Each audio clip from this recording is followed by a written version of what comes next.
günler akşam gelip dönüştü gitti. Saadetin uşaq tək dalınca düşdü gitti. Xəbər yox ne sömaqdı, ne sevdi, ne darıxdı. Diran qarşıma çıxdı, dolun değişdi gitti.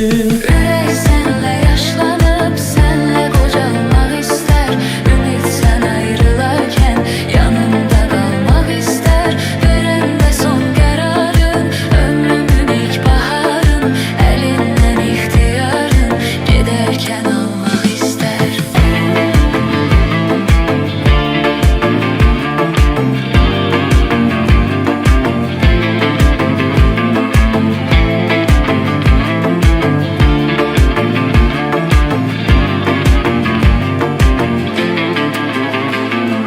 Ağıllarda yaşanmış məhəbbət olmasaydı, inanmazdıq əzizim, həqiqət olmasaydı.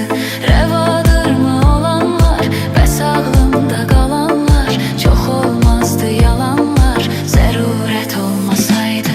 Ürək sənlə yaşlanıb, sənlə qoşulmaq istər. Düdilsin ayrılarkən damında qalmaq istər. İrəndə son qərarın, ömrümün ilk baharın.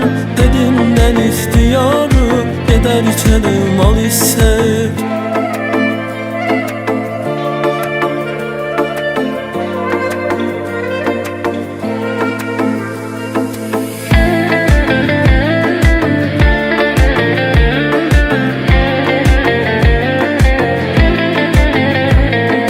Ürək sənlə yaşlanıb, sənlə qocalmaq istər.